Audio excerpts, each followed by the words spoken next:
Está no ar o programa Desconstruir, que hoje vai falar sobre o projeto de lei 5069, aprovado recentemente pelo Congresso Nacional. Meu nome é Luísa Caricati e eu estou concluindo o curso de jornalismo no Mackenzie.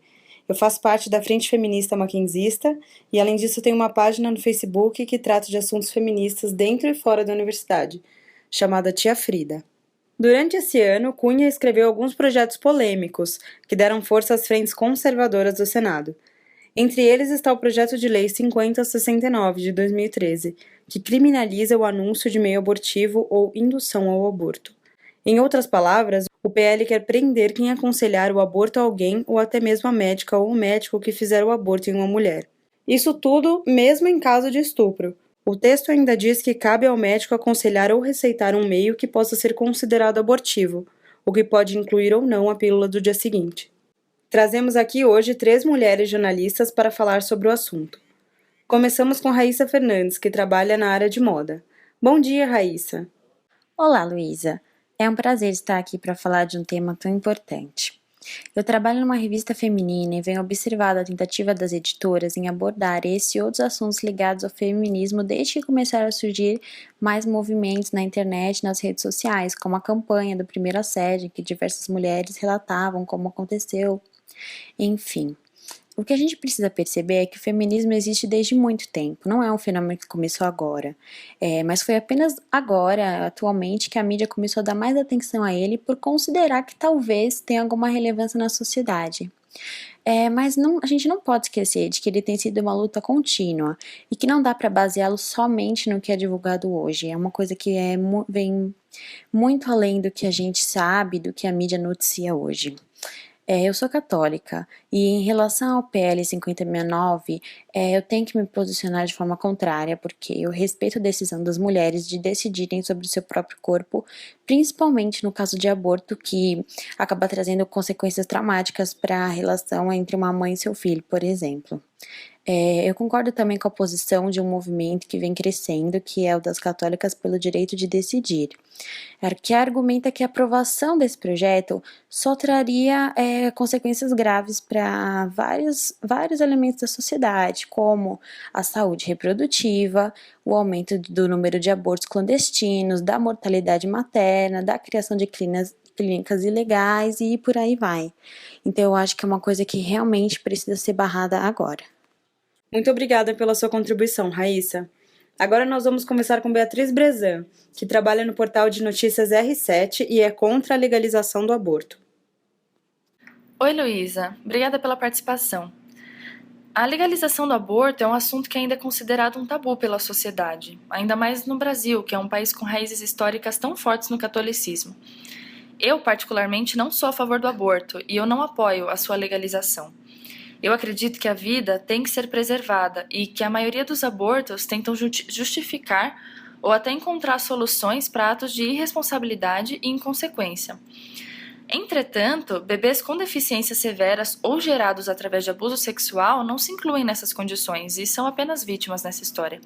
Por isso, eu não sou capaz de dizer a uma mulher que sofreu estupro que ela não tem o direito ao aborto ou à pílula do dia seguinte. O mesmo para casos de bebês anencéfalos. Eu sou cristã e essas são as únicas situações em que eu considero passível o aborto.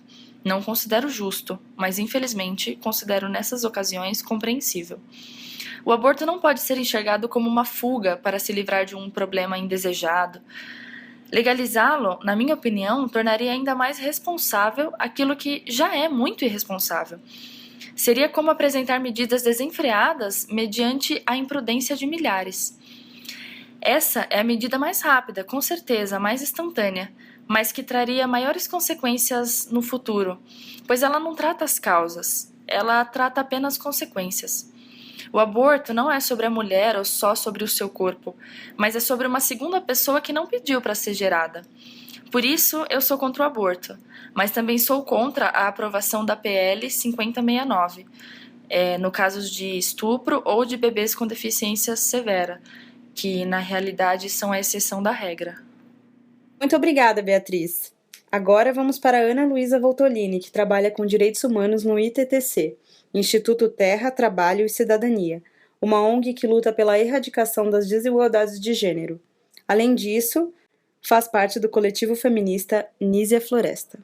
Bom dia, Luísa! Bom, vendo o que minhas colegas estão falando aqui, eu acredito que o direito ao aborto para mulheres que sofreram abuso é um consenso entre a maioria das pessoas. O direito ao aborto seguro, nos casos de estupro, foi um direito que o movimento feminista levou 60 anos para consolidar. A aprovação desse PL significa um retrocesso absurdo nesse sentido. Se o Senado está nesse pé, num país que deveria ser laico, imagino que o direito de escolha da mulher em qualquer ocasião além do estupro está longe de sequer ser pautado. O aborto, ele é uma realidade.